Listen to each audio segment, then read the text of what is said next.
News 18 India. लेकिन इस वक्त एक और बेहद अहम और बड़ी खबर आ रही है। लालू परिवार को कोर्ट से जमानत मिल गई है। आज कोर्ट में पेश हुए थे राबड़ी और मीसा भारती समेत तमाम आरोपी। लालू परिवार को कोर्ट ने यहां जमानत दे दी है। लैंड फॉर जॉब मामले में यह एक बड़ी राहत है लालू परिवार के लिए। राबड़ी देवी और मीसा भारती को कोर्ट से जमानत मिल गई है। नौकरी के बदले जमीन मामले में ये आरोपी, और आज कोर्ट में पेशी थी। दिल्ली की राउज एवेन्यू कोर्ट में इनकी पेशी हुई और लालू परिवार को कोर्ट से एक बड़ी राहत मिली है।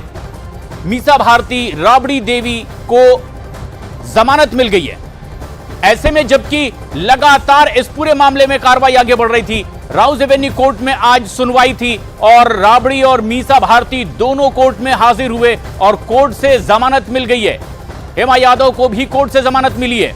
यह एक ऐसी कार्रवाई जिसमें बड़ा और गंभीर आरोप लालू प्रसाद यादव उनके परिवार पर लगा था। जब लालू प्रसाद यादव रेल मंत्री थे तब डिपार्टमेंट में नौकरी देने के बदले जमीन लेने के आरोप लगे लालू परिवार पर, और उसमें आरोपी पूर्व मुख्यमंत्री राबड़ी देवी थी, उनकी बेटी मीसा भारती भी थी। आज दिल्ली की राउज एवेन्यू कोर्ट में पेशी थी इसी बाबत और कोर्ट से उन्हें जमानत मिली है। लालू परिवार के लिए यह एक बड़ी राहत की खबर इस वक्त आ रही है, बेहद अहम और बड़ी खबर। लालू यादव के रेल मंत्री रहते हुए डिपार्टमेंट में जॉब देने के बदले जमीन लेने के आरोप लगे हैं लालू परिवार पर, और ऐसे में इस मामले में एक लंबी सुनवाई और दिल्ली के राउज एवेन्यू कोर्ट में आज खुद हेमा यादव और हृदयानंद चौधरी भी जो आरोपी हैं वो पेशी के लिए आए थे। साथ ही साथ मीसा भारती को हम देख सकते हैं जो व्हील चेयर पर कोर्ट में पेशी में पहुंची थी। पूर्व मुख्यमंत्री बिहार की राबड़ी देवी भी कोर्ट में पेश हुई थी और आज कोर्ट ने उन्हें जमानत दे दी है। प्रियंका कांडपाल हमारी सहयोगी इस वक्त हमसे सीधे जुड़ रही है। प्रियंका, एक बड़ी राहत, किस बिना पर यह जमानत दी गई है?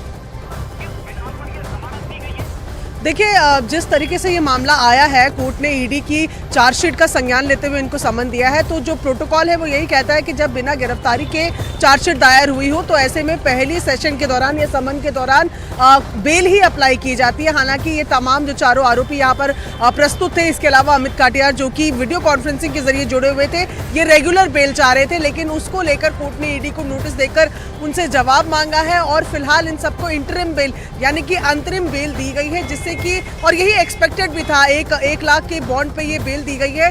पहले फेज में इसी तरीके से होता है। अब जब जांच आगे बढ़ेगी तो ये भी माना जा रहा है कि ईडी सप्लीमेंट्री चार्जशीट दायर करेगी, क्योंकि आपको याद होगा कि बिहार में तेजस्वी से पूछताछ भी ईडी ने की थी। तो वो शिकंजे की जब हम बात कर रहे हैं तो वो और ज्यादा झगड़ा जाएगा जब ईडी सप्लीमेंट्री चार्जशीट फाइल करेगी, क्योंकि माना जा रहा है उसमें लालू और तेजस्वी को आरोपी बनाया जाएगा। तो राहत कहना इसको सही नहीं है, लेकिन ये है कि प्रोसीजरल यही था और यही आज एक्सपेक्ट किया जा रहा था कि बेल इनको मिलेगी। इंटरिम की रेगुलर इस पे सवाल बना हुआ था, फिलहाल इनको अंतरिम बेल मिली है जी। और ये एक बड़ी खबर भी है, ये अंतरिम जमानत है लालू परिवार को जो इस पूरे मामले में मिली है, और सप्लीमेंट्री चार्जशीट दाखिल होगी, कार्रवाई उसके बाद भी आगे बढ़ सकती है। फिलहाल शुक्रिया।